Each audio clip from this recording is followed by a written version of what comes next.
So what does it actually mean to be smart? For the longest time, we've kind of thought about intelligence as this single thing you can measure, like a score on a test. But what if that's not even close to the whole story? Okay, let's really get into this, because how we think about intelligence is changing in a big way, and it has these huge implications for the artificial minds we're building right now. Just think about this for a second. Is a chess grandmaster, with that incredible strategic mind, smarter than a poet who can move millions of people with just a few well-chosen words? The old-school view would kind of force you to pick one, but it feels wrong, right? It's like comparing apples and oranges. This one question really shows how limited a one-dimensional view of smarts truly is. And that's really the core of what we're digging into today. We're making a shift away from this old idea of a single IQ score, one number to rule them all, and toward a much richer, more interesting idea, the theory of multiple human intelligences, the idea that all of us have our own unique mix of different kinds of smarts. So first up, let's hit pause and really rethink what it means to be smart by taking a fresh look at our own human intelligence. This whole idea was really put on the map by the psychologist Gardner. Back in 1983, his book, Frames of Mind, was totally groundbreaking. He argued that our intelligence isn't just one thing. Nope. He said we all have a bunch of different, distinct types of intelligence. And that just completely blew up the whole concept of a single IQ.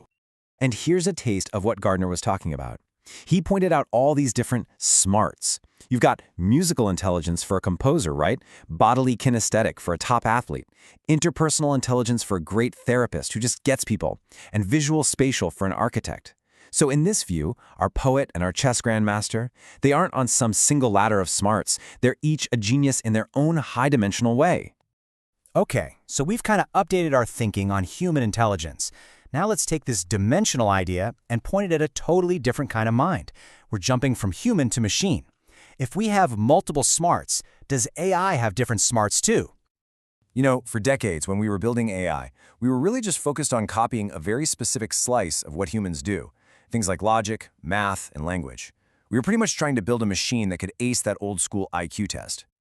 Now let's go back to one of Gardner's types for a sec, interpersonal intelligence. This is our ability to connect with people, to understand their moods and emotions, to work together. It's basically the people smarts that are just so vital for everything we do. And boom, here's the parallel. Researchers are now defining the exact same thing for AI, social intelligence. This isn't about an AI solving a math problem, it's about whether it can get our emotions and react in the right way. You can see this perfect, direct line being drawn from how we understand ourselves to what we're trying to build in our machines. And this leads us to the huge question at the heart of the research we're looking at today. What if our whole way of looking at AI has just been way too narrow? What if, instead of asking, is this AI smart, we should be asking, how is this AI smart?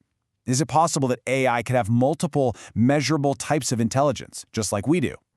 Which brings us to the main event, really. A brand new framework for understanding AI minds, which proposes that there are 5 distinct AI intelligences. So how'd they come up with this? Well, the process here is really important. The researchers, Eleonora Pantano and Daniele Scarpi, didn't just make these up. They did a really deep dive taking established models of human intelligence, like Gardner's, and carefully mapping them onto the actual practical things that AI systems can do today. They basically built a bridge between decades of psychology and modern computer science. And this is what they came up with, 5 distinct flavors of AI intelligence. First, you've got the Logician. That's your classic problem-solving AI. Then there's the Empath, the socially smart AI.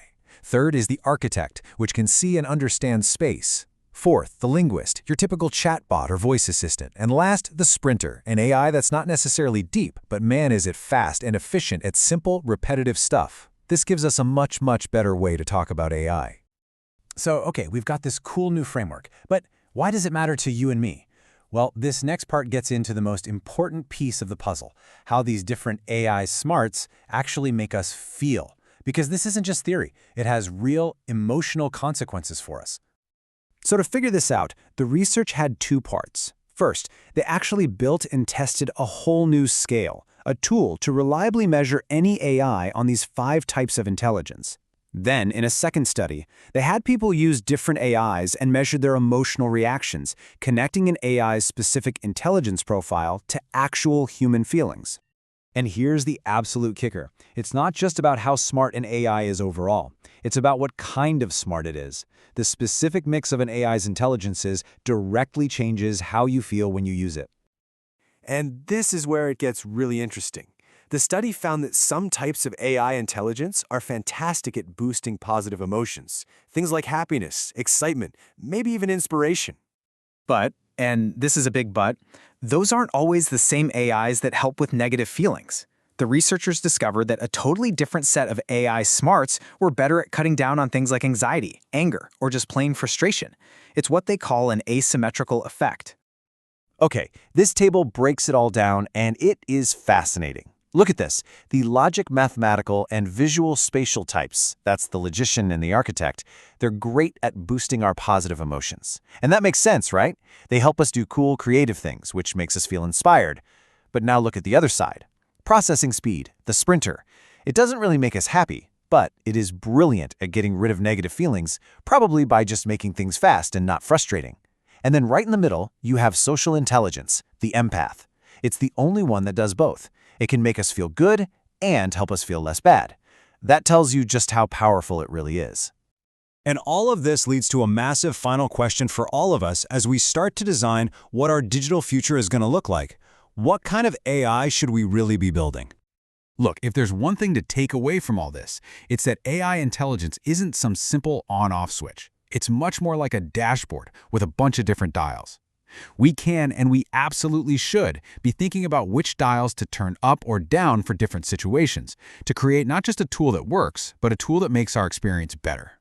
And this chart right here shows a huge real-world challenge. In the study, people rated the social robot Pepper. Now, they rated its linguistic intelligence, its ability to talk, pretty high, right? But look at its social intelligence, its ability to actually connect with you, way lower. This tells us that even our most advanced social robots are often seen as great talkers, but maybe not such great listeners. There's a massive gap we need to fill there. And that leaves us with this final thought to chew on. We're now at a point where we can actually engineer AI not just for smart outcomes, like solving a problem, but for specific emotional outcomes. So the question is no longer just can we build it? It's what should we build? What kind of companions, tools, and services are going to make our lives not just more efficient, but genuinely better?